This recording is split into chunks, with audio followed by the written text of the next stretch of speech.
drawing his tale from his book on Graham Greene's African experience, Chasing the Devil. Thank you very much.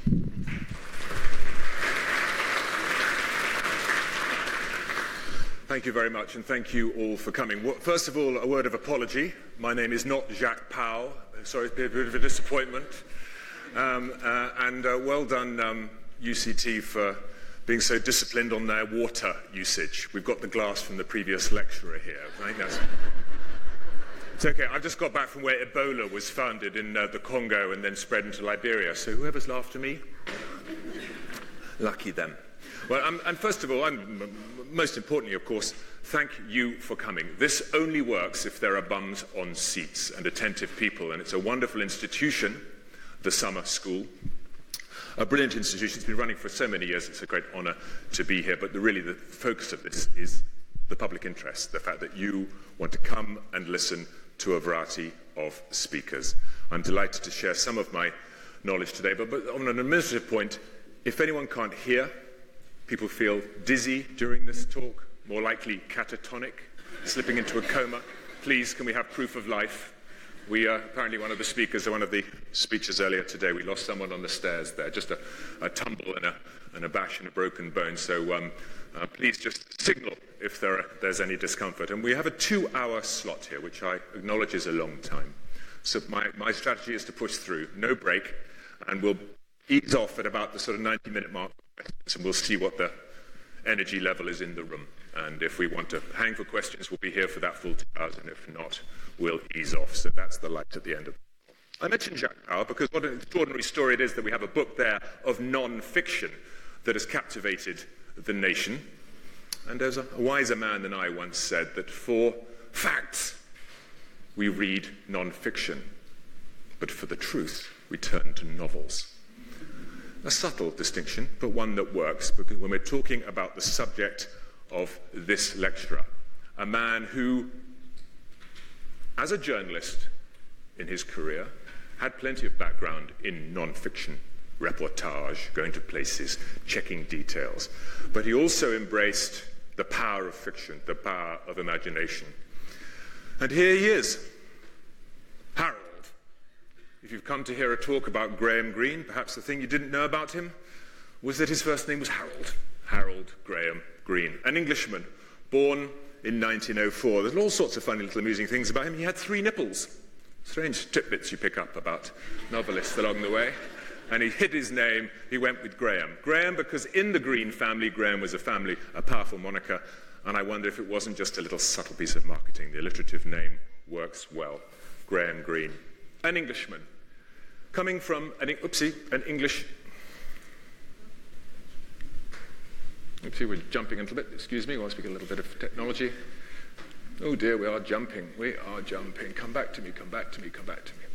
Comes from an Edwardian era, born in 1904, the height of the Edwardian era, to a family. And as we all know in this room, England, Britain, Englishness, Britishness, the Empire 1904, the era when the sun never dipped on a piece of territory that wasn't run by Britain. It was ruled by a very powerful thing, class, money and class. And where does Graham Greene sit in this? Well, there's an affluent family. There's Graham Greene with his siblings, 6 Greene children. There's young Graham here, the thinker, his elder brother Raymond, Molly, a sister, Elizabeth, the younger brother Hugh, Herbert, slightly older than him. And they came from money, but in the finest traditions of the English way, money that had been dissipated, that had been run away.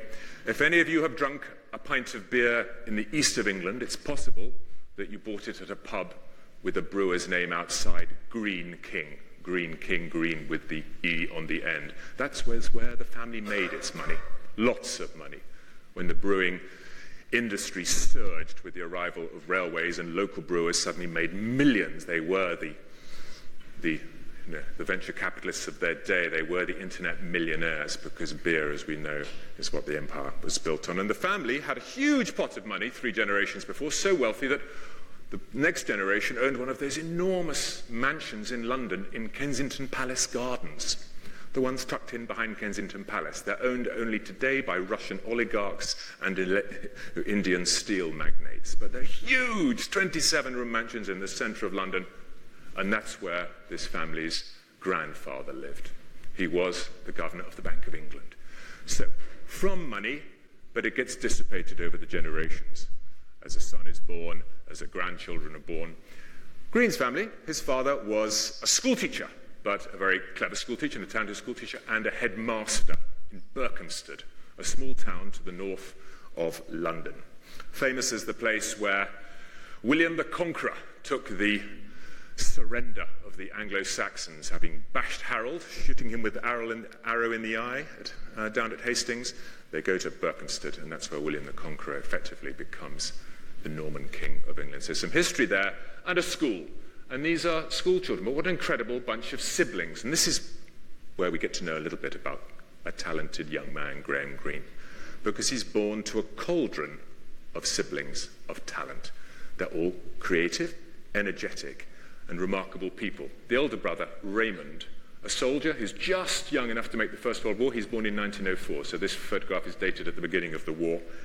He would get a very fine medical degree, but not just happy with being in medicine, he was a climber. So he went to the Himalayas and applied his great skills as a climber and medicine together. And he was as far up a mountain in the Himalayas in the 1930s as any climber had ever climbed.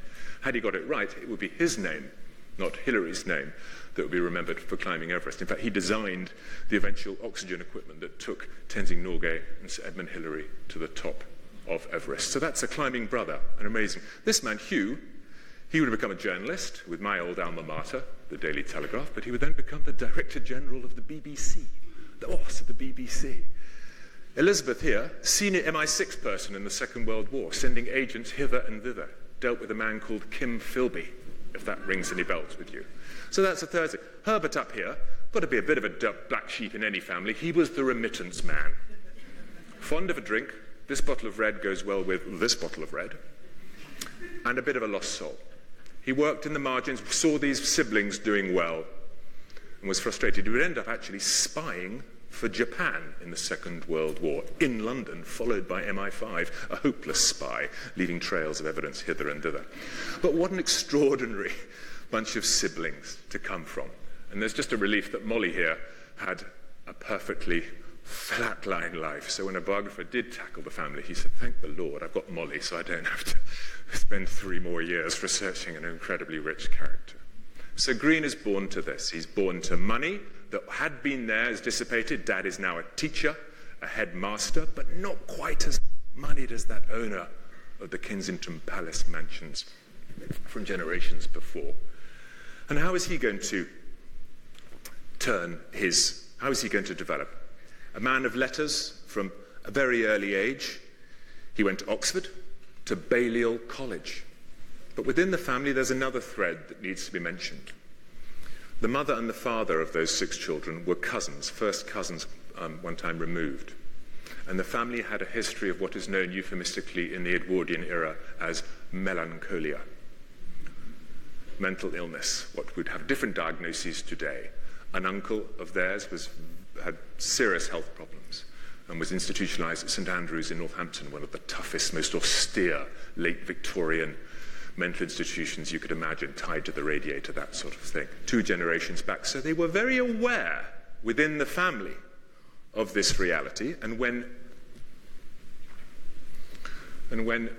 Graham Greene's parents married, there was concern. We have to be aware. And so Graham Greene, as a 17-year-old, started to manifest moods, ups that were high, but lows that were very low.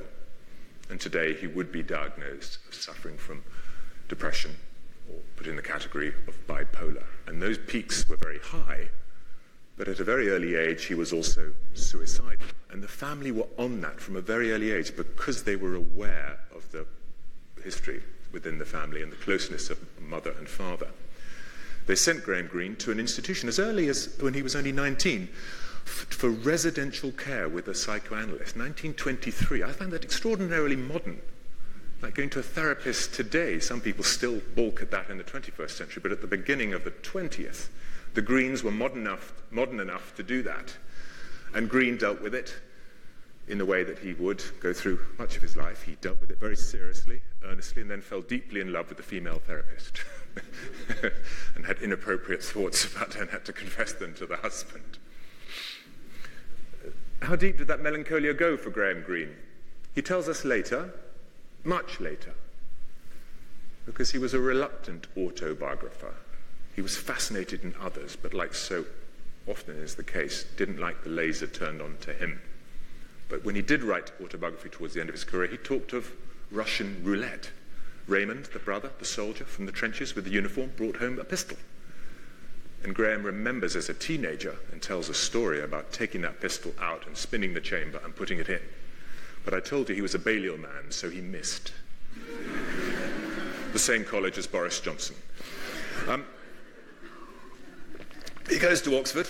A flat Oxford career, not distinguished. Evelyn Waugh was there in the background, other people making noise, but he was more of a watcher, etc. at the back. But what he did do is fall in love with Basil Blackwell's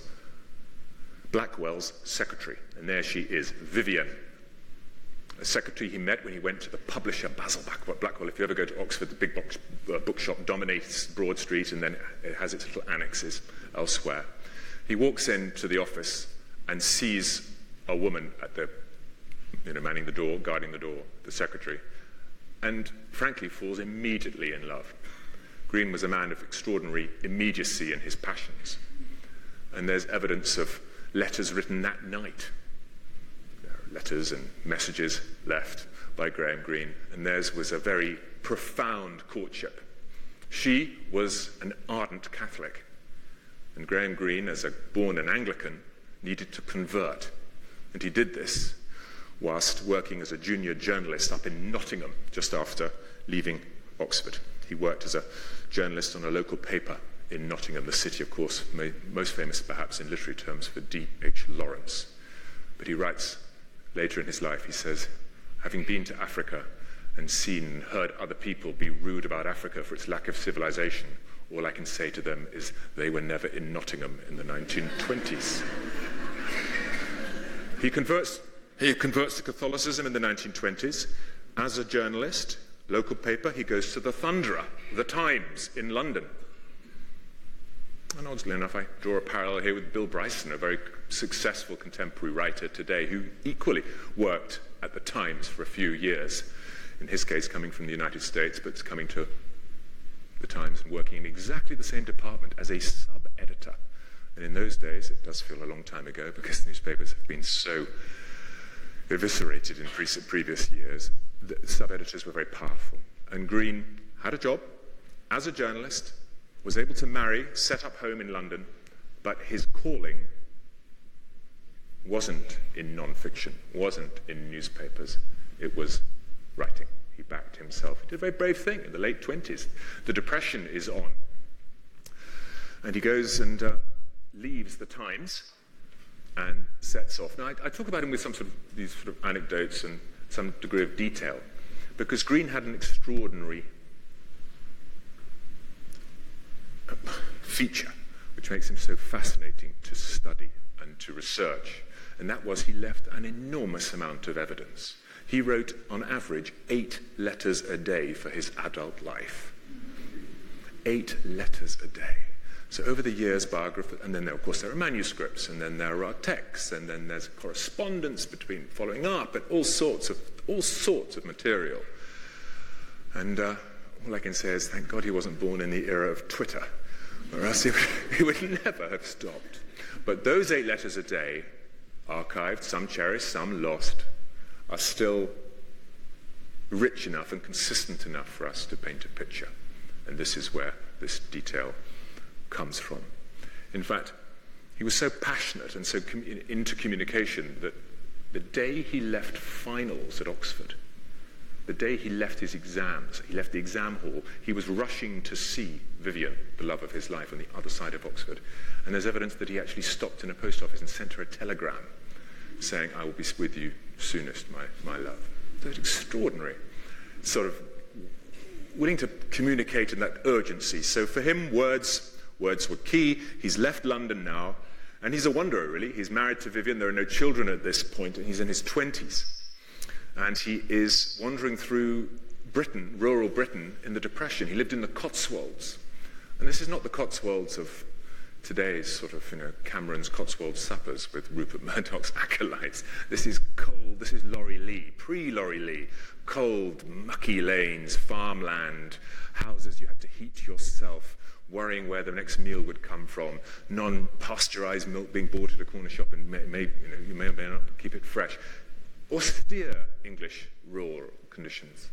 And he rented for a couple of years with Vivian. She hated it. And there's a letter, his brother, Hugh, the very successful person who's going to become the Director General of the BBC, says, can I come and stay? And he says, well, I've only got enough money for you to put you up for one night. So life was very, very difficult. He publishes a book of poems, first book, and he's very happy that it slipped straight onto the remainder shelf and was never seen again. He was deeply embarrassed by that. Then some novels came, 1, 2, 3. And the third one, strangely, Stamboul Train, quite a raunchy pre-Eric Ambler thriller, caught on. And suddenly he felt that he could back himself as a writer. It sold well, it won a prize, it was turned into a film. And a young man who was trying to make it as a writer had got some impetus, moved forward. But again, if you're going to have a family, children were coming along at this point, how do you secure an income? How do you make a plan for the future? A feeling that any person who's ever tried to live from publishing knows all too well. It might be a brief sunny day today, but what about next month? What about the autumn and the closing in of the winter nights? So he had a strategy. 1935, he's just turning 30 now. I'll do what other writers are doing at the time. They're moving into non-fiction. They're going to travel to places. I'll do some travel writing in the 1930s. So he decides to go on a journey. And he's going to write a travel book. He gets a commission from a publisher. But being Graham Greene, not for him the Amazon, not for him the Himalaya, the wide Sahara. He's going to go to perhaps the most obscure country he could possibly imagine, Liberia. Now, if I ran a test here and I wondered how many people in this room could find Liberia on a map, I wonder what the number would be. It is a very small scrap of land on the Greene coast of West Africa. Not even sexy enough to be called the Gold Coast or the Slave Coast or the Ivory Coast, the Greene Coast. Largely forgotten, largely overlooked, but with a fascinatingly Greenian history. I say Greenian because from the very beginning of his career, we have a man whose writings do not focus on the simplistic, on heroes that are written, whose names are chiseled in stone, on anti-heroes who are dark and clear. He's much more interested in the margin, in the greys, in the real people, what people really think about, what cheap shots they take, how envious and jealous we might be. And the word he often returns to is the seedy. He was obsessed with the seedy, the dodgy bookmaker at the racecourse. What corners is he cutting? The adulterous police officer, a front for the officers in the mess, but really having an affair with someone else. Those sorts of people, the seedy. And Liberia was perfect for Graham Greene. It had a seediness about it.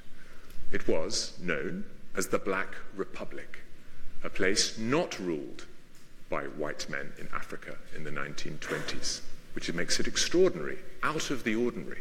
But it was ruled by outsiders. Liberia was ruled, an indigenous population, a substantial indigenous population living there, were ruled by people who came from elsewhere, freed black slaves from North America. And they came with their own vanities and their own conceits and their own duplicities. Duplicities because those slaves, those freed Americans, black American slaves, who had all suffered, whose generations, within 1 or 2 generations, had suffered as slaves, they came to Liberia, and at this period, when Greene is going, that leadership had become slavers themselves. They were making a profit from the indigenous population, rounding them up, putting them onto ships, selling them to Spaniards. The Spanish were particularly busy in the 1920s and the 1930s. They had an island in the elbow, right in the armpit, of the Bight of Benin, called Fernando Po, then now Equatorial Guinea, and they needed a slave population to work their plantations. And they got them here. They found former slaves willing to slave. And that's quite a journey, a moral journey to have gone on through 180 degrees. Rich grounds for someone like Graham Greene, who's interested in inconsistencies, duplicities, self-victimhoods being turned into something else and ignoring others. And there's one other flavor that sticks to Graham Greene throughout his career, throughout his time, and that was his interest in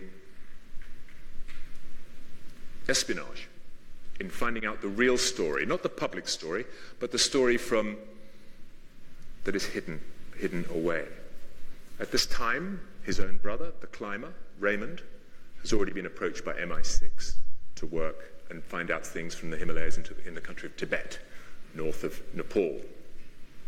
His other brother, Hugh Greene, was then working as a journalist. We're talking 1934-35. He was in a place called Berlin, dealing with a small man with a moustache who's just come from the beer cellar of Bavaria, wearing his brown shirts, Adolf Hitler.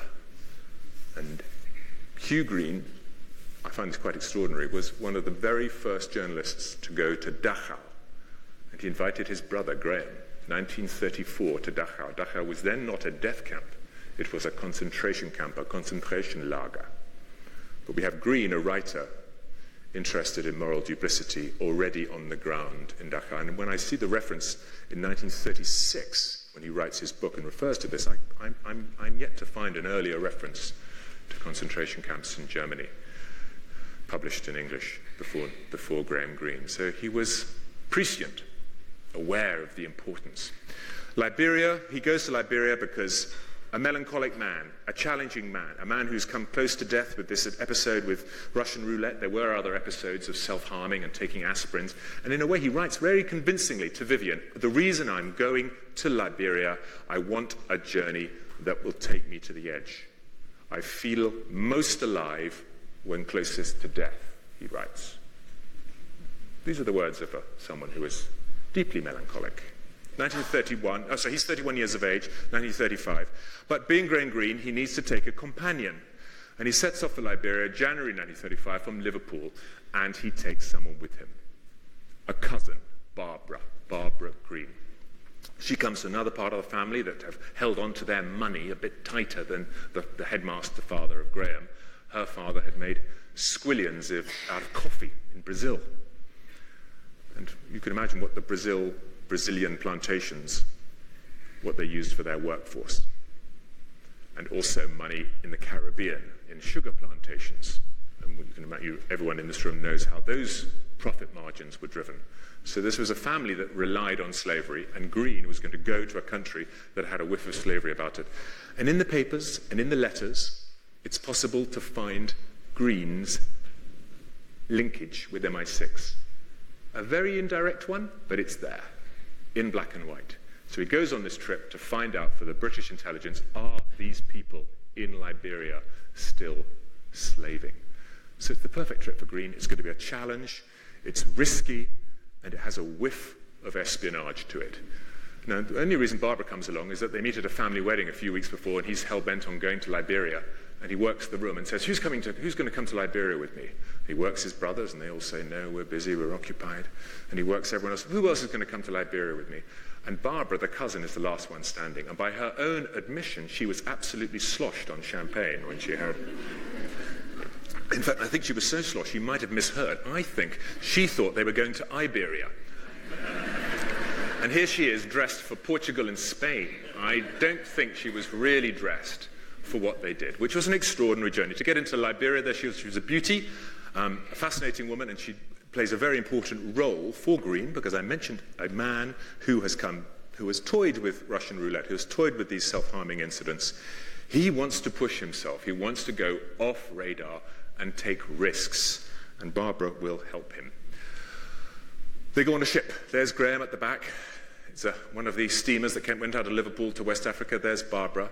There are the others. And Greene has, I'm not sure if you can detect it, whether it's just my imagination, but he's already at the back. observing. He was a tall man, famously tall, thin, lugubrious, a bit of Philip Larkin about him. Same pendulous jowls, very blue eyes, like T.E. Lawrence. The Arab said of T.E. Lawrence, his head was a skull, for you could see the sky through his eyes. Greene had the same blue, pale blue eyes, and watched and observed. Drove Barbara a little to distraction, because she said, if I had stumbled and fallen, he wouldn't have helped. He'd have got his notebook out and written down which part of my body I had hurt. And that was the novelist in him. You don't get involved, you observe, see what the reaction is. From a very early age, he writes, oddly enough, as a child, he went to a hospital bed, and in his hospital bed he had bronchitis. A child dies next door, and in the next door bed, and he describes the keening of the mother, the somber mourning of the father with his bowler hat on his head in 1910, 1912. So he's got a keen eye for these things. He writes later in the book, and he brings these people alive. And there's evidence that one of them, this chap, is a character he puts in his book about his journey. He will libel him so spectacularly the book has to be burned. So he doesn't do the soft soaping, the painting an easy image. He does the difficult thing. They arrive in order to get to Liberia. The logistics are very clear. You have to go to the next door country, Sierra Leone, where there's a railway, and you can cross Sierra Leone and get to that place. And eventually you start walking. And there's Barbara. She had to have those shorts made. She was so dressed for Spain and Madrid and Lisbon, and not for Monrovia and Freetown. She had those shorts made in Freetown, and off they went with their boxes of sausages from Fortnum and Mason's, their Epsom salts, and in Greene's case, plenty of whiskey. But he was, by his own admission, a bit of a hopeless traveller, because he left his medical box back at the beginning and sets off on this adventure, so keen to embrace a new environment. And this environment, having followed this journey myself, and he did leave a diary, she left a written account, it's possible to piece together exactly where they went. And I walked it as they did, without the 30 bearers or the 24 bearers, without the hammocks. I was able to take a few antibiotics and and have a few sort of modern traits. But it was it gave a strong connection. It was a jump of 80 years. There was a gap of 80 years between our two journeys. But in a way, Liberia, the hinterland of Liberia, away from neon signs and violence and Charles Taylor and that sort of thing, it was as untouched as you can imagine. And Greene's observations were very, very convincing as I followed this journey. It was sufficiently interesting for the German press to actually do a cartoon about Barbara Greene going to Germany.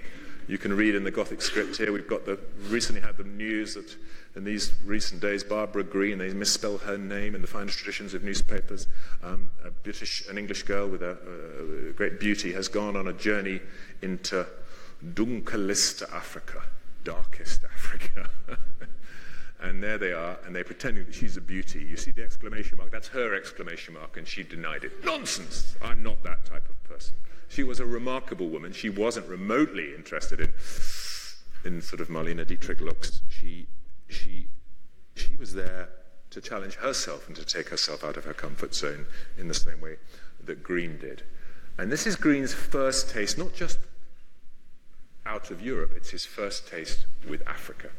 And that's the thread that I have identified in his life, which I find so fascinating, and which is the thread of this talk. I said he left his medical chest behind, and so he did. He got iller and iller. A man who went to Liberia in part to challenge himself, and in part to come close to death, well, nearly fulfilled that perfectly. Because he got some disease, we know not what, but we are going through an area where the Ebola virus has just ravaged, but there are many other different types of tropical disease, and his weight dipped off him, and he lost consciousness at one point, and then it got worse and worse, and his only medicine were Epsom salts and whiskey. And he dosed himself to such an extent he got iller and iller. In fact, even though it was 80 years after the event, I did get to a village where I was told, oh, you're after those people. Oh, well, there's always a story. There's an old man in the village who tells a story of an early party of people walking, and this is a village way off any beaten track. And I was a bit skeptical, but I found this gentleman. He was sitting under a tree. His hair was as white as snow, as were his eyes. He had a very, very well-developed river blindness, and he couldn't see, which had saved his life. That's why he'd lived to deep into his 80s, because he wasn't working in the fields all the time. Average age of there is 43. So he was in his 80s, and he said, yes, I remember at a party there was an Englishman, he said. So that's ticking the box. I'm taking this all down. And I said, yes, well, tell me about it. Well, he was tall, he said, and there was a woman, an English woman. This is all perfect. But the thing that clinched it, he said, yes, and the Englishman, he drank an enormous amount of whiskey, which he did with our chief. And the chief then handed the bottle of whiskey to the Sangoma figure, known in these Liberian villages as the devil. They have used a very powerful term. And that bottle, that vessel, was used to take a spirit out to protect the village. So Greene, some weeks after this, is still walking, getting iller and iller. And he comes very close to death. He loses consciousness, he comes back, he loses consciousness again for a day and a half. And Barbara, knowing he's Catholic, prepares the last rites. Goes through, this is a very, very, very serious moment in Greene's life. And with a combination of good fortune, rest, fresh water from a well, and perhaps those Epsom salts and the other stand-in medicines, he survives, but it has an effect on him, because he has come close to death. And after this, in Africa, where he comes closest to death, he never wants to venture there again. And he has it creates a strange bond. Later in the trip, he meets, goes to a mission station. And again, he's to write a book about this journey. He's to write a non-fiction book. I mentioned that he thought that would generate some money as non-fiction. And his strategy was, I'll write a non-fiction, then I'll write a fiction on the back of it. And in the non-fiction, he mentions this man, a doctor, he says, good-looking doctor. 1935, his German nationality, doctor, in the bush in Liberia. And Greene, with those blue eyes and piercing eyes, observing all the time, he says, I went into his hut, and there on the wall was a picture of the Chancellor. So there was Adolf Hitler on the wall of this. But as a loyal German at the time, it was perfectly patriotic. It was perfectly normal. And he mentioned only his first name, Jürgen. But with a little bit of research, with the power of the internet today, and a bit of this, and a bit of luck, and a bit of that, I found what happened to Jürgen. His name was Kruger, Dr. Jürgen Kruger. This is 1935. Strapping, huge health, vigorous man. This is a place called Bolahun, a mission station. And he would serve on the Bismarck and go down on the Bismarck when she was sunk. As a medical doctor, he was a doctor. He was one of 6 doctors on that huge warship in the Second World War. And there, again, these characters, Greene was not judgmental, but in his writings, he was fascinated to bring in the complex and the rich and the colourful. And Jürgen was one of those. Another pair on this particular journey, an American missionary, different station, different location, a man called George Way Harley, his wife Winifred, and their 2 children. Interesting for me for 2 reasons. Greene was fascinated. They had just lost a child. And he was fascinated to tease out how and why, and the effect on how does it challenge your faith as a mission, working in a mission as a missionary, to lose a child. And it transformed this man from missionary, and he gave up his faith and became a doctor, a committed doctor. He stayed administering to the needs of people in the rural Liberia forever. But Greene was fascinated by this recent acute tragedy. The poor child had drunk quinine. Now, quinine is very good in small doses when dealing with malaria, but it is highly toxic in large. And as a mistake, this poor child had died by taking too much quinine. The other thing that's interesting is that Greene writes very clearly how he found his visit, how he saw himself, how he saw Barbara, how he saw it together. And from a writing point of view, it's always rich to get another perspective. It's possible to find, it's not published, but with a little bit of skullduggery and a bit of research, this lady's diary, Winifred's diary, I found a few years ago. What a thrill it is on a computer today to get that PDF file, which is a scan of the page, and you see her counterpoint, her counterfoil of Graham Greene's journey? She said, yes, a rather thin and weak Englishman turned up. The cousin was much more interesting, she said. Whereas Greene is being full of judgment, being very judgmental and being dominant. But remember, Greene is very close to death, and Barbara saves his life. 36, he writes this book, he returns to England, he writes a book called Journey Without Maps to describe this. It's not his best. I opened this talk with a remark about the difference between non-fiction and fiction. It is a work of non-fiction, it's a travel book. It's not his best, it tries too hard. It's a little bit over-rich. And the books that you know and love from Graham Greene are his novels. They will come. And from his West African adventures will come one of the great novels, Heart of the Matter. But he's going back and he goes to Mexico. He writes a non-fiction. You won't have read that, The Lawless Roads, but you will know The Power and the Glory, the great novel of 1938. Then Brighton Rock, and then it starts to roll. And then the Second World War comes along. And he is in that position of people born in the first part of the 20th century in Britain. You join up, you try to join up, you try to serve. But he wasn't well enough to serve in a line infantry regiment as a soldier. But, as I mentioned earlier, he was interested in the shadows. So he worked for MI6. He was a spy, taken on into espionage in the Second World War. And what's your experience? You've been to Liberia? You've been to Sierra Leone? We'll send you to Sierra Leone. And he goes back to Freetown. And he's there for 18 months, around 1942. And this gives a flavour of the town, full of GIs. They used to fly planes in and ships in into Sierra Leone. Sierra Leone was a very important way station for convoys getting across the Atlantic, because Freetown is blessed with Africa's finest natural port. Huge, gouged out, safe water, a bit like Hong Kong Island with its port against tornadoes in the east. Freetown is exactly the same in West Africa. And that was full of shipping coming and going, and Greene, that was rich pickings for Greene, because there were Portuguese ships, Spanish ships, free French ships, all sorts of different people subject to different forces in the Second World War, perhaps amenable to different pressures. And that's where the espionage comes in. But Greene, by his own admission, was a ruddy, hopeless spy. He was so hopeless that he managed to lose the combination for his safe, which had the code book in. So he had to ring someone up in Freetown from the High Commission, can you please bring a welding torch to cut open this safe? And when he did get to the coding book, he found the coding book, as coding books do, they have abbreviations for complicated technical words. Radio, torpedo, missile, submarine, that sort of thing. You don't want to spell that out in code. We have an abbreviation. And Greene's eye, he was a bit cheeky.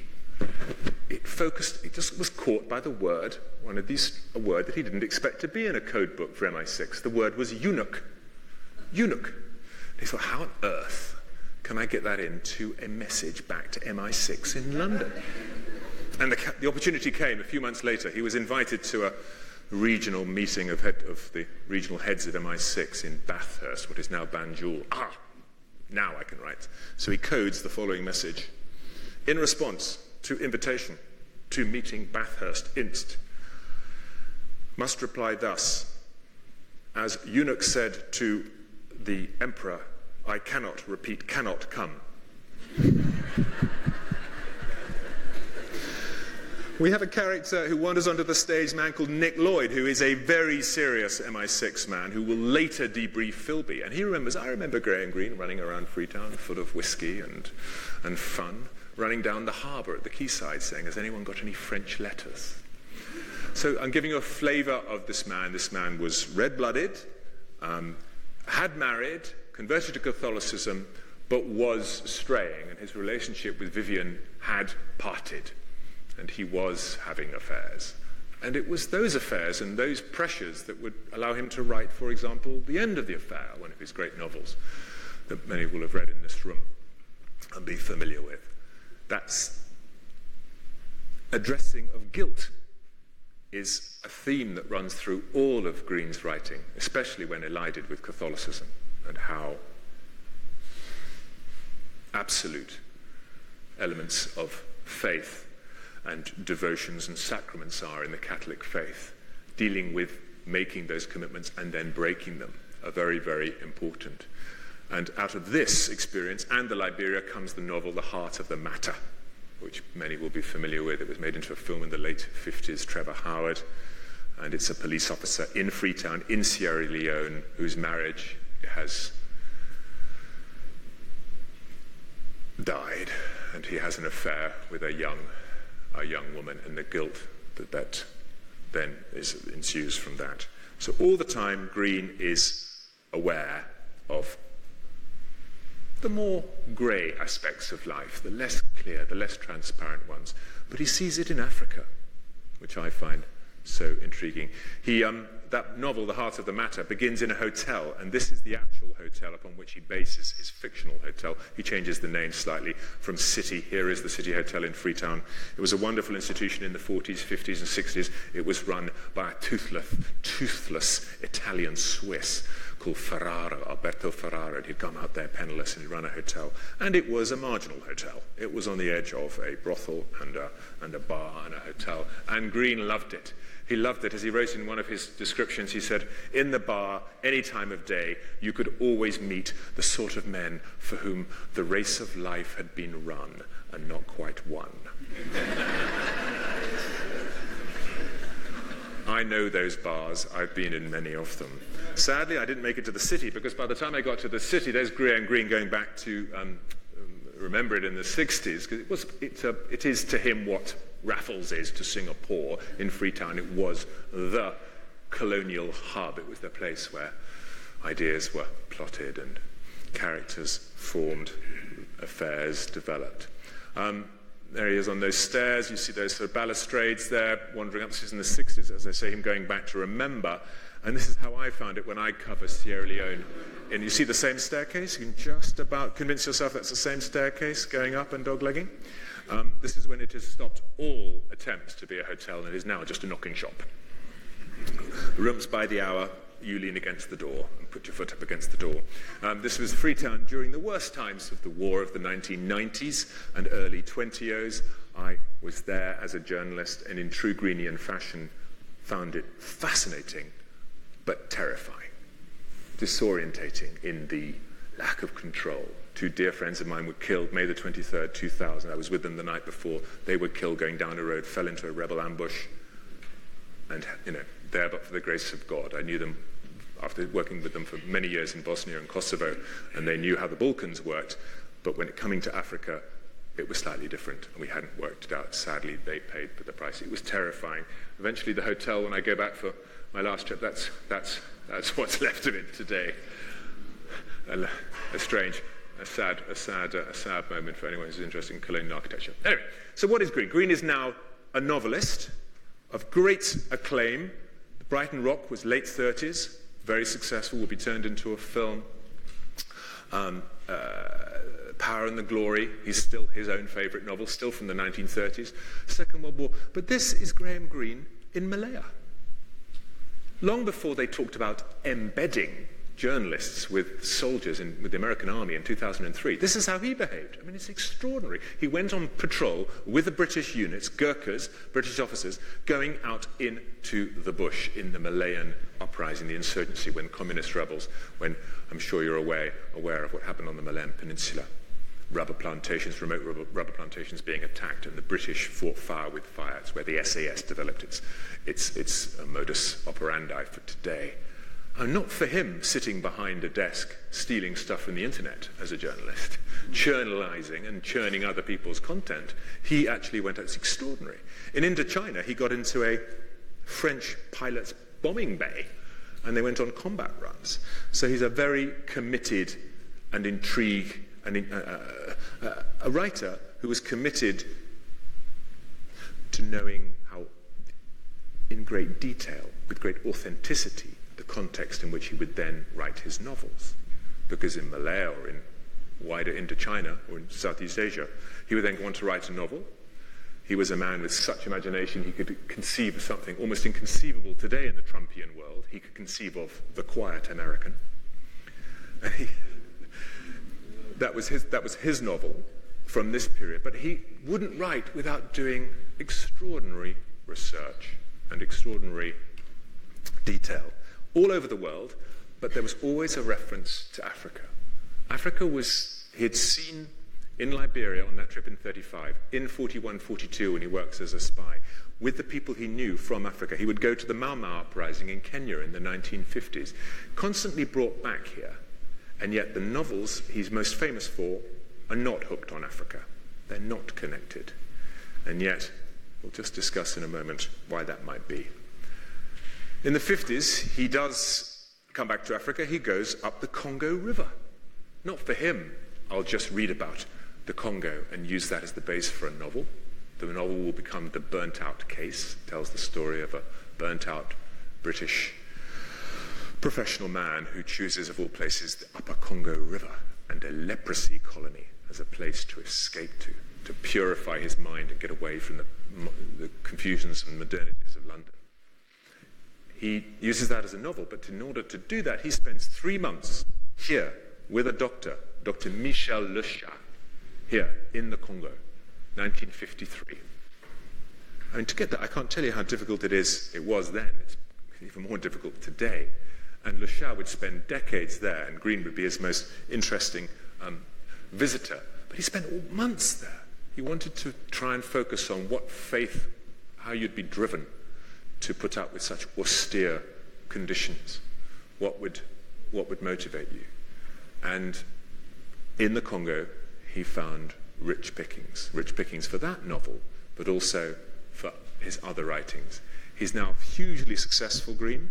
He's now well known across an incredible spectrum. Yes, we know him for his novels, but he was also a film writer, a script writer. He wrote The Third Man, the script of The Third Man. Arguably, I mean, film buffs are film buffs, and they argue all the time, don't they? But they do. Some would argue that that is the finest film of all time, The Third Man. And Greene writes the script with the lovely line in there about Switzerland, the 500 years of democracy in Switzerland, and what has it given us? The cuckoo clock. He's not interested in rule and order and Switzerland and all the blades of the grass lined up in the same direction. He's interested in post-war Vienna, ambiguity, dodgy American soldiers seeing there's an opportunity, stealing antibiotics, selling them on the black market, living in the gutters, hiding in the sewers, in the dark. And this seedy world, a world he first sensed when he left that comfortable Edwardian background in Berkhamsted and then moved into journalism but he first sensed it really in Africa. And that's where his radar came alive. Women. A wife, separated, many affairs. Many, so many that the end of the affair would be dedicated to one of his lovers, Catherine Dalston, an American. There were others. But there was one woman who captured him, and she captured him in Africa, in Cameroon, in Ndula. Her name was Yvonne Clerter. She was French, another principled Catholic who could not divorce her husband from an unfortunate marriage, and they came to an accommodation, and the accommodation was that Graham and Yvonne would spend the rest of their lives effectively together. Graham was then hugely successful, so successful he was being taxed 99 pennies in the pound in the UK. Quite a lot. At least he registered for tax, unlike Jacob Zuma. I don't think he ever does register for tax, did he? But at least he did. And he had to leave. He went to live in the south of France. He spent time in Capri. And that might sound like a sort of lotus-eating existence, but it was tough. He couldn't assume the money was there.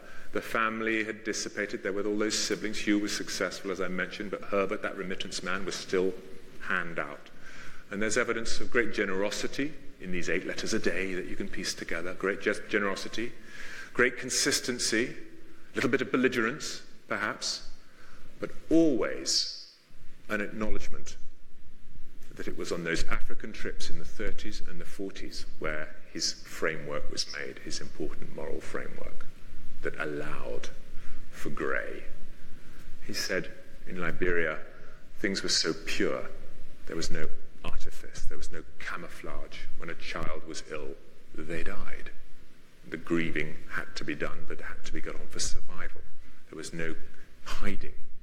And he admired and got an enormous amount of clarity of thought from that. 1967, August, something comes up. Now, Greene, as I said, has written letters all over the place, and written novels, but he hasn't spent any time in a very important African country called South Africa. Now, South Africa at the time in the 60s is a very difficult place. It has a difficult international image. Sharpeville has happened. Mandela has been tried. Treason trials come and gone. Rivonia trial is coming and going on just in recent history. And yet there is a school of writing here in South Africa of white Afrikaans writers who are daring to challenge the establishment here. And they were called the Sestigers. And you'll know Andre Brink, perhaps, but Etienne Leroux, Stephen Leroux. He was a writer. He had a farm. His farm was a very successful farm up in the Free State, Koffiefontein. His father, indeed, was an apartheid-era National Party cabinet minister. We talk about corruption today. He got the contracts for potatoes to turn them into chips, and he had a monopoly control of chips in the 1960s. So you could imagine how wealthy that was. But Leroux, the son, had fallen far from that particular tree. He was a liberal, he was a writer, and he was daring to poke the apartheid ant nest. Greene read one of his novels, and he writes the most astonishing letter. Could you imagine if you're in Koffiefontein in the Free State and you get a letter that goes like this? Dear Mr. Leroux, you must believe me when I say that I am not in the habit of writing fan letters. But even before I have finished reading 7 Days at the Silbersteins, which was his latest novel, Leroux's latest novel, I must send an old man's excited aberration. It's 10 o'clock at night, and I have dined well. That's code for a bottle and a half of scotch. And I want to leave the second half of your book till tomorrow, when my mind will be clear again. With great admiration, yours, Graham Greene. Etienne Leroux, a young man on a farm in the Free State, did what anyone would do in that circumstances. He rang all his friends and said, stop taking the piss. Who's written this Graham Greene letter? It's Graham Greene. It turns out to be Graham Greene. And the equivalent today, I don't know what it would be. J.K. Rowling reaching down from heaven and touching you with a golden finger. Extraordinary. Great literary figure. Jem Coetzee writing to you and saying what you've just written is wonderful. Take your pick. It was bewildering for Etienne Leroux. But he wrote back to that address, and these two became friends, correspondence friends. Now, I told you that Greene at this point is a very successful novelist, selling millions of books, earning millions, but seeing it dissipated and taken hither and thither. His journalism generated money. He was the first film editor of the Spectator magazine. He had all sorts of interests, but it wasn't very easy for him. It wasn't comfortable. And he couldn't even afford a flight out to what was then Jan Smuts Airport, OR Tambo, to come and visit his friend Etienne Leroux. So there's some correspondence that goes backwards and forwards. And Etienne says, please come, do come. You'd find this country fascinating for your type of writing, your type of subject matter. Please come. It's right there. It's perfect for you. And he said, I agree, I appreciate it, but I can't. And then in 1973, we get a letter from Greene to Leroux saying, finally, I've got a commission. I can come. Someone will pay for my airfare. Playboy magazine. Only Playboy magazine for Graham Greene. He is going to come and interview, coming back, segueing back or folding back in history, on a South African connected with the Congo, Mike Hoare. Mad Mike Hoare, the chief mercenary, the man who raised brigades in northern Katanga and raided into Manyema and reached all the way to Stanleyville and was there when the Belgians dropped under canvas. One of these true mercenaries. Who's paying the money? I'll be your dog. For you 1 week, against you the next. Mike Hoare, very interesting, still alive, lives in Durban, found God, doesn't talk to journalists anymore. But Greene was going to go and talk to Mike Hoare, and he comes out to this country. It's 1973. I mean, a tough time to come to South Africa politically, but that's what made it so interesting for him. And Greene comes, and here they are. They go to Koffiefontein, and has this sort of rather cool sort of 1970s air about it. They go on a tour. Leroux says, right, this is going to be a major trip for you. I'm very happy. And they go right from the north, they go up to the top, they go to the Kruger Park, they go and see the Rain Queen. They go to see the Rain Queen, they go to the Union buildings, they drive down, they go to Lesotho, and then into the Free State. They spend time at the family farm. Etienne's family's farm at Coffeefontaine. And Greene, all the time, fascinated about the extraordinary topography and history and interwoven racial tapestry that makes up this country. Even in the 1970s, when seen through a lens or presented through a lens which is of a certain hue, he was able to look at the liberal end and to find other riches. On this trip with the families, it's all very well, have a great trip, and they eventually come down from Coffeefontaine. He has to come to Cape Town, of course. You can't possibly not come to Cape Town. So they set off from the farm, which is a good sort of day's drive away, and come down here. And the person who drove the car remembers Greene started with a bottle of gin in one hand and a bottle of martini in the other, and ended up with nothing in the bottle of gin and nothing in the bottle of martini, of Ginzano. And they came down here. He was a man who enjoyed life, all the pleasures thereof. He wasn't a smoker. He was a whiskey man. He used to collect whiskey miniatures and drink a lot. But when he came here, he said, "Please, Etienne, I've seen all your liberal friends. I've got all the liberal side, but I need to understand the reality here. I need to understand where apartheid comes from." And Leroux was good to his request. And he assembled a dinner party in Higgovale, not far from here. And there, in 1973, they gathered the editor of Das Bild and deputy leader of the National Party and a minister this and executive the other and head of the city council. And Greene was there to listen and just absorb all of the presentations, all of the way that those individuals presented the reality of apartheid in the 1970s. And he did what he always does. He absorbed, processed, wrote down, dwelled upon, considered, and then he writes his novel about South Africa in 1978, The Human Factor. It's an MI6 man from Britain who's come back from South Africa.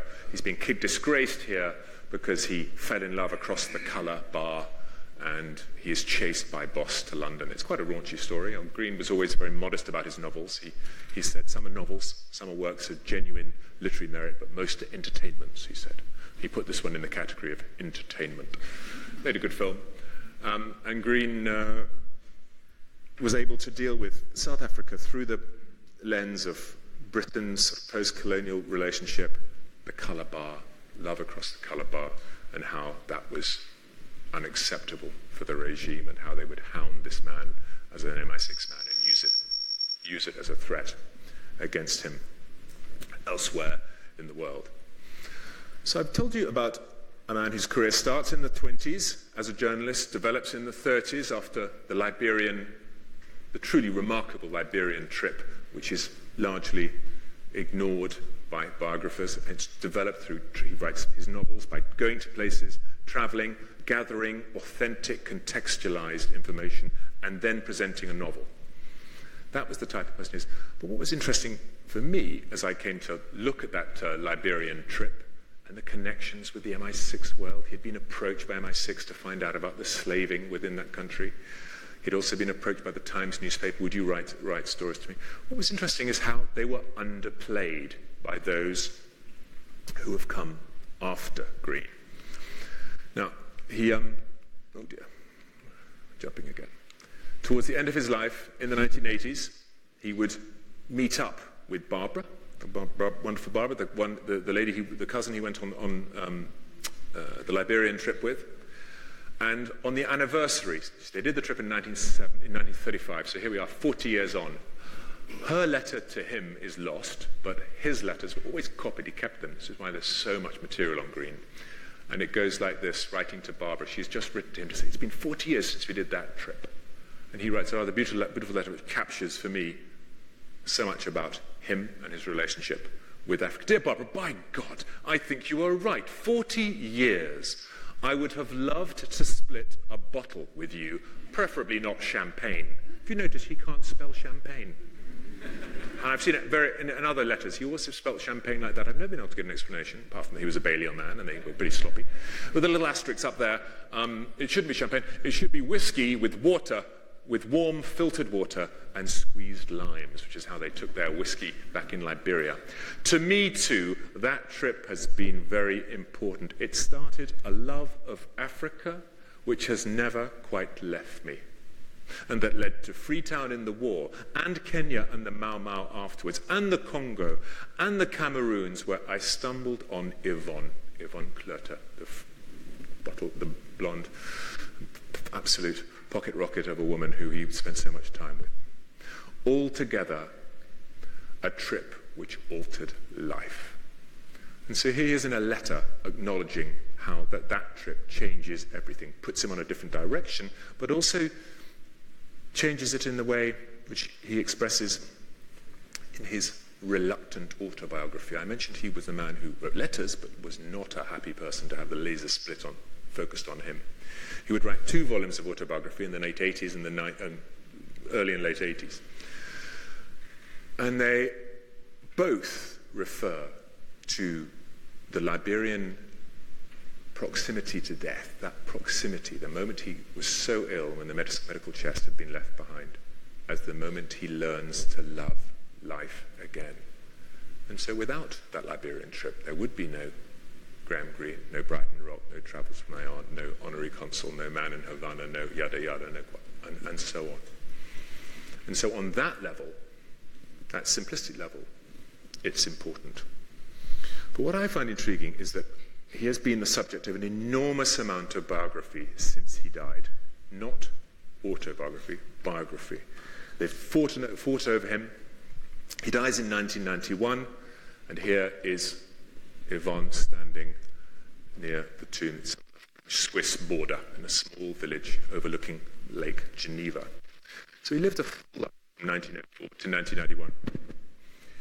And the biographers then start to pick over him. And it's hard to imagine how fascinated the literary world was with Graham Greene, because he had such span, such range, from the 30s through to the late 1980s, Second World War, espionage.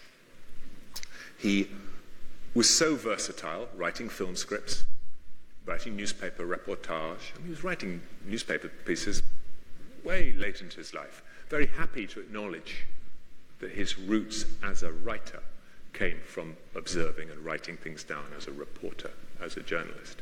In fact, he went to Israel in October of 1967. You all know, many people know in this room what happened in June of 1967 in Israel. So he was there after the Six-Day War. He went down to Suez and got mortared. He said, and as the mortar landed close to me, I wondered if the name Six-Day War was entirely appropriate. It seemed like it was going on a lot bloody longer. So he was doing reportage into the 60s and the 70s, so versatile that the biographers picked over him, and in particular, an individual, a man called Norman Sherry, an academic from America.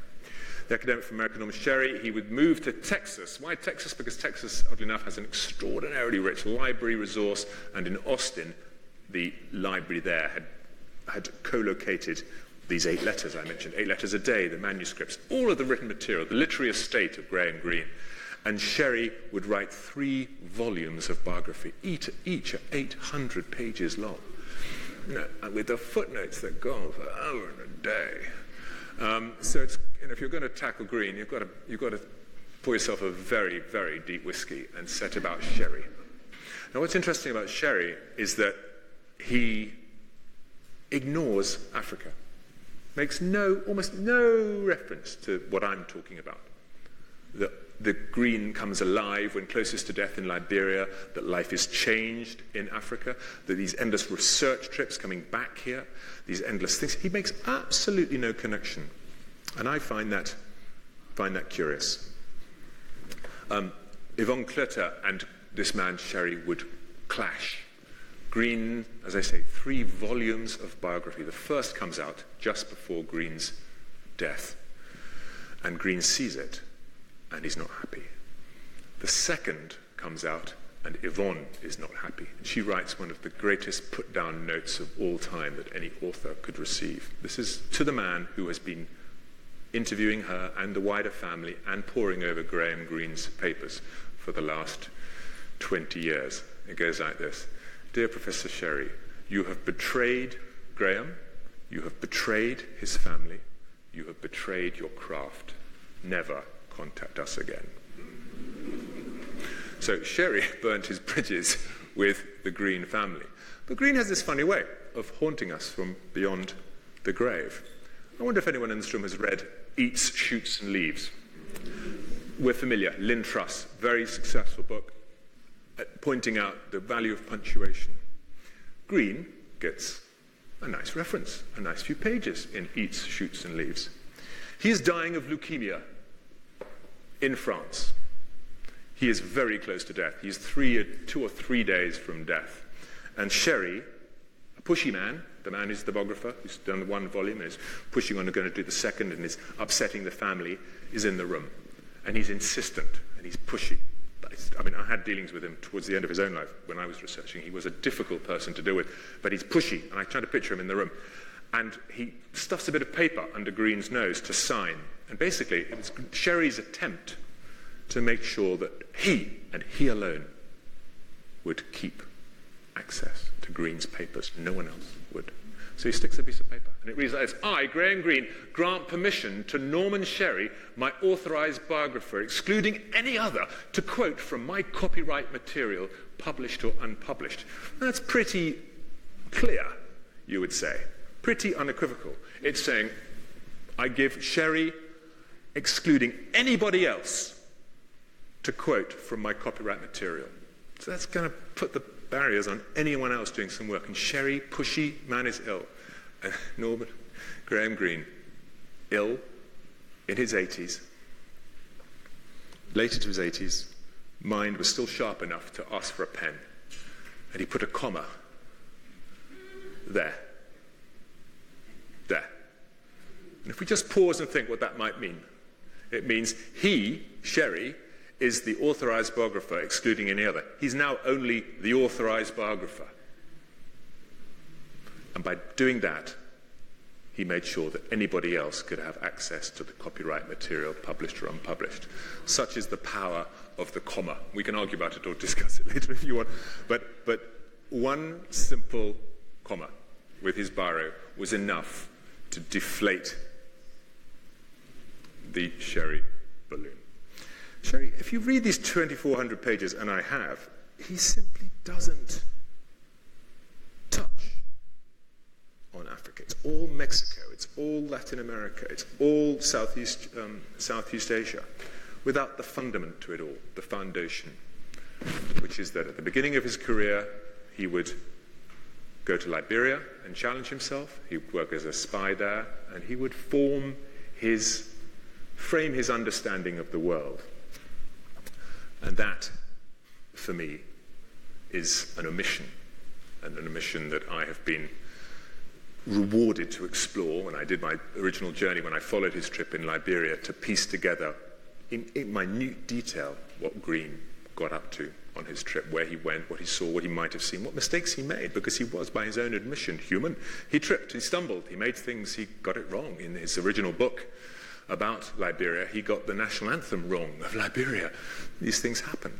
And to point at them is not for me to fetishize about an individual thing, but it's to understand that he was human and he could make mistakes. What I love about giving these talks, especially in Cape Town, I love in Cape Town because I find intriguing people always around. And I gave a talk on a similar subject in Court Bay a couple of years ago, and a woman put her hand up and said, well, I wondered if you'd like to see some papers from Graham Greene and my aunt. And I thought, I think she must have misunderstood. And she's obviously wrong, but we met afterwards. And this fantastic person in Court Bay actually had some papers that she had cleared from her aunt's flat in Paris.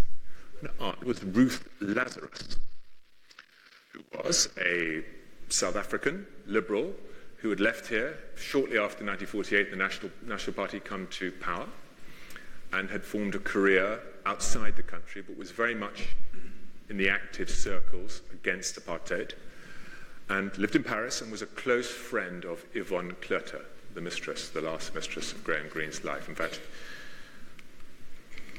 that's her standing next to Yvonne. They were very, very close friends. And just before he goes to the grave, he does this, Graham Greene. But from beyond the grave, for me, I find this intriguing. So in Ruth's papers, which were cleared from a flat in Paris after she passed, the niece, the person living in Court Bay, gathered these letters and bits of it. She didn't quite know how they all fitted together or who was writing about who or what the references were. And there's material in there that's of great interest to me, but it's a little bit arcane.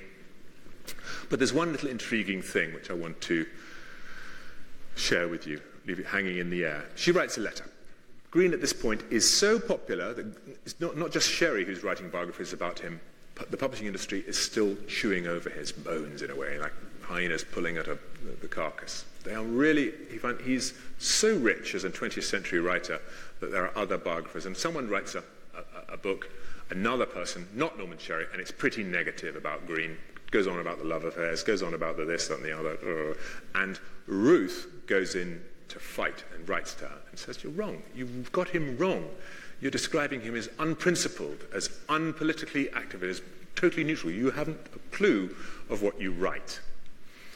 And I just thought if I could share this with you. This is the letter to this person who's written a biography of Greene, and it's written by Ruth defending it. I'm a South African by origin and was, during the years of apartheid, involved in the struggle for its abolition. Each time I asked Graham for his support, he, once convinced of the validity of the cause, gave it generously, even, on occasions, volunteering involvement regardless of the danger involved. So much for his, to quote you, political interventions which were... So we're now hearing here, I have evidence, or hints, that Greene was active in the anti-apartheid struggle. And this was news to me, totally ignored by Sherry. And this is just primary evidence, isn't there? There's nothing beyond this. So my homework to you, everyone in this room, is if you could perhaps look in your cupboards and your your families. I would love for volume 2 for me to be able to write with some authority what risks he took. It's entirely consistent with Graham. He was a risk taker. He was fiercely loyal to those he liked. I mentioned Kim Philby earlier. Kim Philby was Greene's line manager in MI6. Kim Philby, if anyone's unclear in the room, was perhaps the most devastatingly bad Soviet spy planted within MI6. He was most bad in terms of anti-British. He was incredibly successful. He was a mole for decades. He made Burgess and McLean look like schoolboys. He ran Burgess and McLean. He ran the fourth man, Cairncross. He ran Blunt. He ran everybody. And he betrayed, and he was able to do it with absolute charm. Greene knew him very well. And when he was betrayed in Beirut and forced to leave Philby, he would end up in Moscow with 15 orders for Lenin rusting quietly on his chest as he drank himself stupid in the 80s and the 90s. He was attacked by everyone in the British establishment. Attacked. Everyone, except for Graham Greene, who said, yes, he's done something wrong, but I knew him as a friend, and that loyalty trumps everything. So that, for me, is a flavour of the man and a flavour of the type of person he was, frivolously described by Norman Sherry in a way that has diminished his memory. And the way I think it's most diminished is by not seeing the importance that Graham Greene, a passionate man, a realistic man, a romantic man, his involvement with Africa. Coming here, finding it a place which was very pure, without any of the class and the camouflage and the subterfuge. He found it a place of great purity, and it runs, as he wrote in that letter, through his career and through his life, and allowed him to live the fullest of lives, but always with an African thread. So, thank you very much.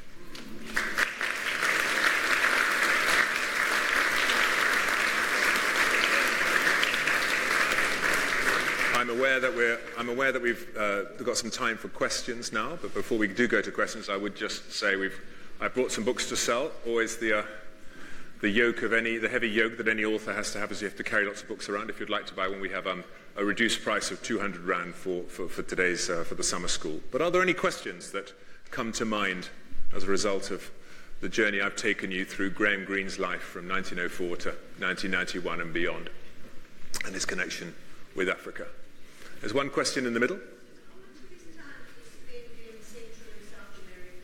The question is, how much of his time did he spend in Central and South America? After he gets back from the Liberia trip, he goes there for the first time. He goes to Mexico. And this was Mexico in the late 30s, and he spent a month there then. He wouldn't go back until the late 40s, early 50s, where he goes to Haiti, then to Panama. I'm getting my order a bit muddled. There was Cuba as well. He had a very close New Zealand friend based in Miami that would arrange trips. He never lived there. He never was based there like he was in Sierra Leone for 18 months as a spy. But he would go for 3 weeks, 4 weeks, picking up his context and his authenticity and his detail. And just in those names alone, he met Castro. He actually had time with Castro when Castro was a cigar-smoking, revolutionary before the communism had stopped being utopian and become more tyrannical.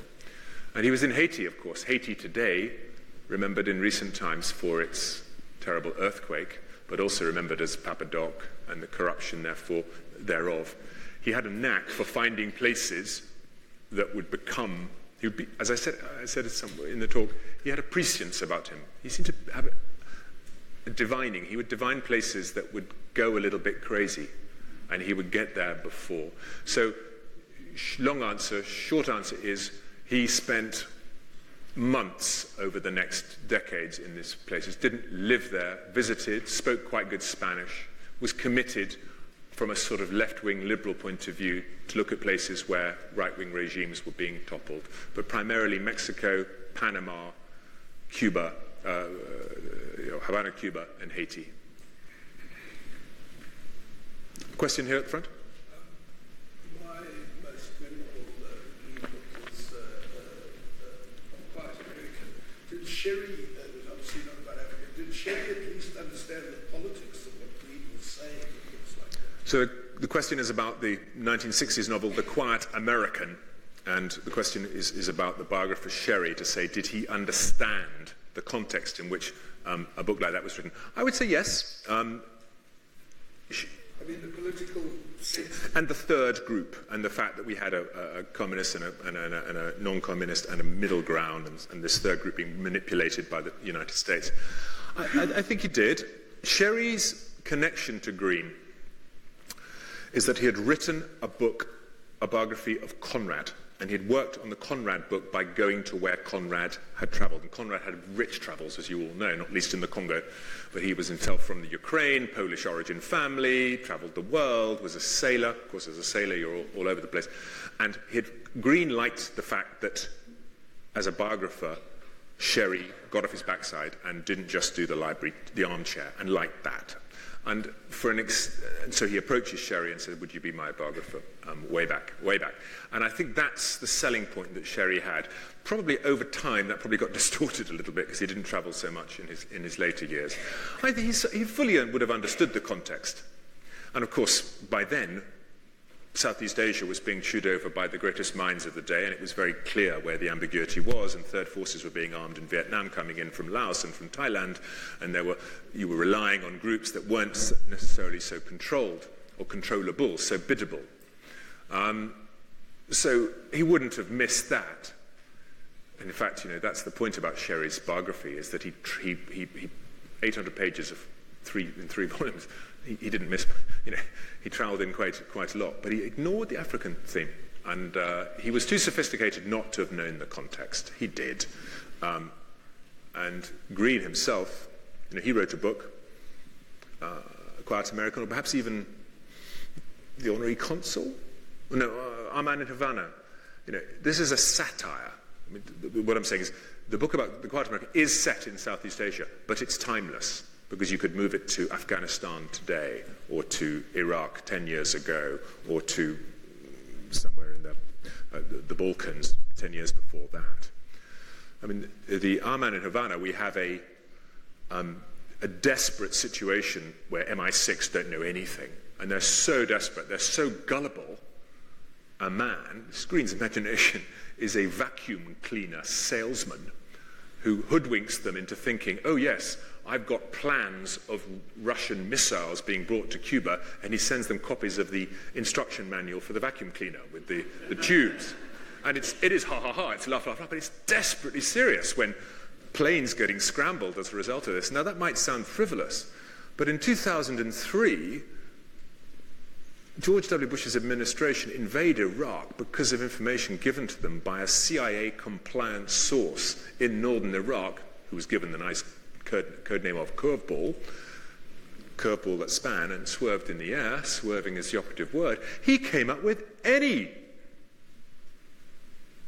thing that these Americans wanted to hear. Oh, yeah, Saddam's got anthrax here, and he's got sarin there, and he's got SAMs there, and he's got laser-guided this there. Oh, you want laser-guided? Oh, yeah, I've got instructions for laser-guided. Here's my instruction manual, photocopied from my vacuum cleaner. And then you just think Greene was so prescient. He could take, whilst being amusing and engaging, he could deal with the deepest of subjects. So I think that's why I find him so convincing and so powerful. Any others? Any other questions? One here, and then we'll go there. Could you comment on the human factor? I think I've read most of Greene's books, and I must say I've never actually heard of it. Was it well received? Did it sell well? Well, that's part of, in a way, that's sort of a little bit of grist to my mill, because we have a book about South Africa that a well-read person who knows the Graham Greene opus hasn't come across. In 1978, it's published, made into a film, as I mentioned. Greene was very modest. He called about his entertainments, and towards the end of his career, he was a bit worried that his books would trivialize and turn straight into films, because the filmmakers loved the guy who brought us The Third Man. What's your next piece of genius going to be? So perhaps it suffered a little bit from that. It's remembered as a film rather than as a novel. I wouldn't say it's his best. We're all allowed our own favourites, and indeed the ones we didn't enjoy. I mean, let's be honest. I mean, no novelist writes some work that satisfies every taste, every time. It was, as I mentioned, very South African, but brought, it was set in London, but we had a boss guy breaking into the house of an MI6 guy and threatening him to say, we know that your dark secret, and we're going to expose it, and that in some way is going to compromise you. It's not his best, it's not his worst. It's between the cracks of your own reading, but Greene was prolific. He did write an enormous amount, and so there's no reason you should have read absolutely everything. The book that I refer to so often is Journey Without Maps, which was his non-fiction about Liberia. Have you read that? Journey Without Maps? Have you read Journey Without Maps, his Liberia one? Well, you see, again, that is one that's not very well, and there's no reason it should, because it's not his best. But it is, the human factor is interesting for me because of the South African connection and the... Did he not also write diaries of his stay in the Congo? He did. He had a diary in the 1950s, and that was because by then, if you're so successful in publishing, it's yet to happen to me. But if you're so successful in publishing, they'll literally publish your postcards. And they said, "What have you got?" And he said, "Well, I've got this old diary of mine from the 1950 trip when he went to the leprosy colony, and it's very, very modest. So it actually gets co-located within the covers of a book with a diary from the spying years as well, actually. But it's very anecdotal. From my point of view as a researcher, I mentioned that he libels someone. He libeled someone in that Liberia trip. He was doing non-fiction for the first time. He'd only ever dealt with fiction, and perhaps he got a little bit too fruity, and he absolutely paints a terrible picture of this colonial officer as a drunk and a womanizer, charging around Freetown in a car, handbrake turns, the whole toot, all of this bad behavior. But he names him, which is, no, don't do that. Camouflage. Then he names him. And I found the legal letters from this person who had met on the ship said, don't do that, you can't do that, and the book is pulped. So as a little bit of homework for yourself, do go and look on your shelves, because if you do have a first edition of Journey Without Maps, it's worth £2,000. It's worth a lot of money, because they're so rare, many of them were pulped. He was capable of a few little errors, but Journey Without Maps is an odd book. He's a natural fiction writer. He's not the best non-fiction writer, because, as I said, I felt he tried a bit too much. There was another question here.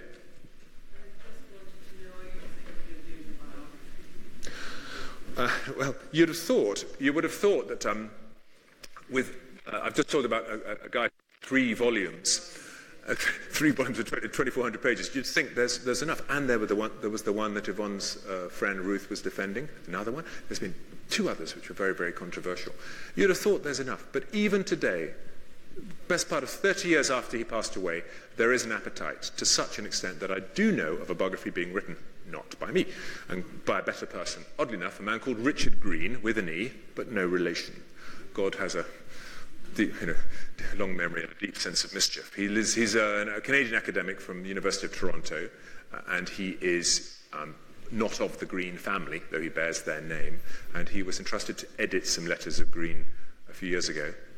A man who wrote 8 letters a day for his adult life. It's quite a lot of letters to edit. He did a great job selecting and chopping and being accurate. And the family, the literary estate, said, please would you do Graham proud in a 500-page biography. But the driver there is 500 pages.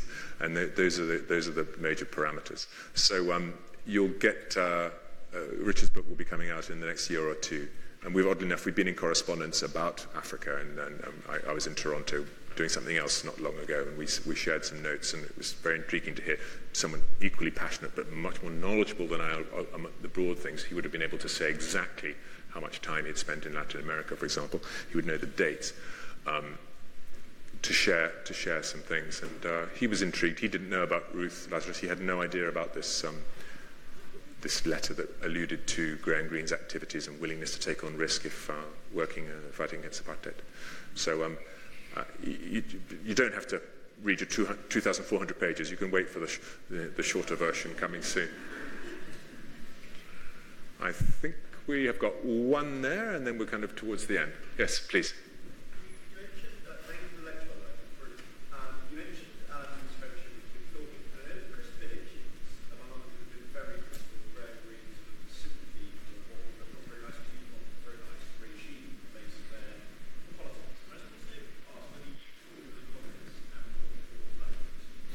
So the question is about Christopher Hitchens, who, as a man of letters and a provocative man of letters, has had a go at Graham Greene because Graham Greene was sympathetic to dictators and to regimes that weren't particularly pleasant. And the example of Kim Philby being, he was sympathetic to Kim Philby. Of course, Christopher Hitchens was writing 30 years after Greene was first nice about Philby, and the liberal establishment went bananas, and the conservative establishment went bananas and attacked Greene. They wanted to take his Order of Merit away from him. They wanted to do all sorts of things. They didn't in the end. And the question then was, a very short question at the end, which was, do I think that Graham Greene was a communist? Well, there was a time in America where you arrived at the airport and you were asked, are you or any of your family a member of the Communist Party? And he did arrive at New York, and he did say, yes.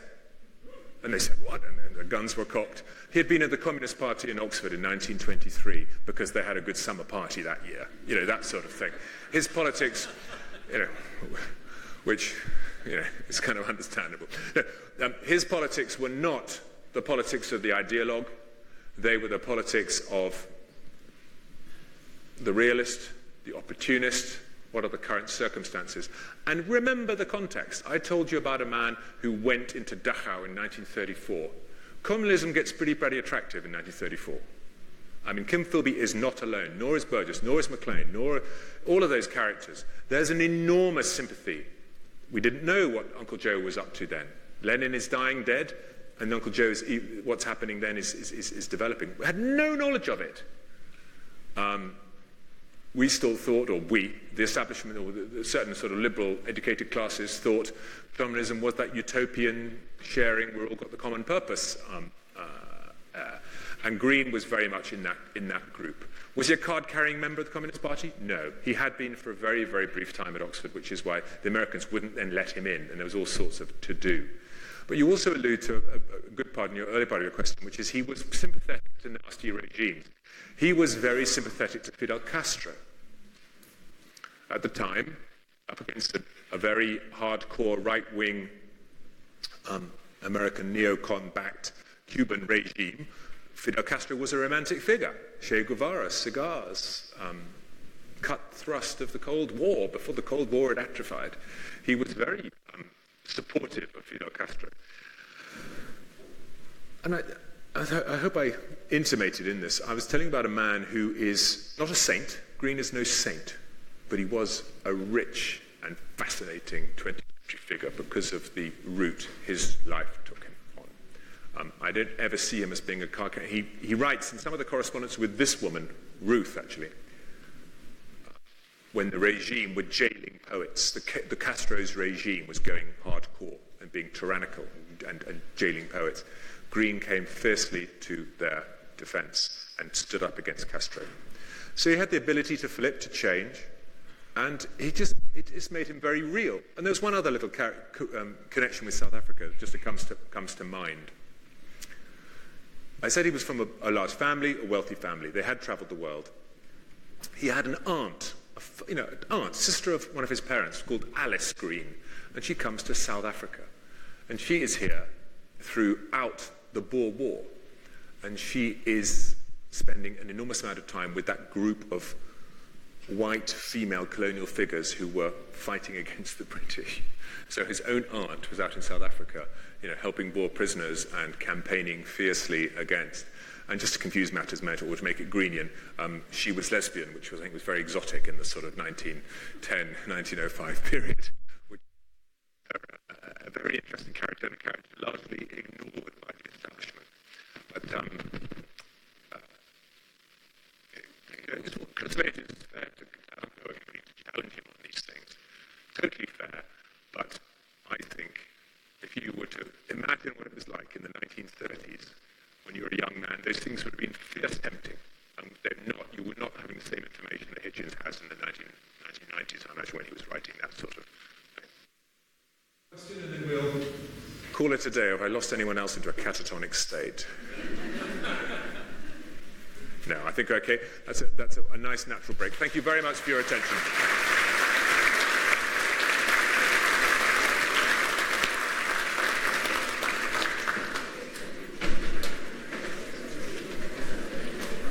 Hello. Hello. Well, I read all the time. You know them.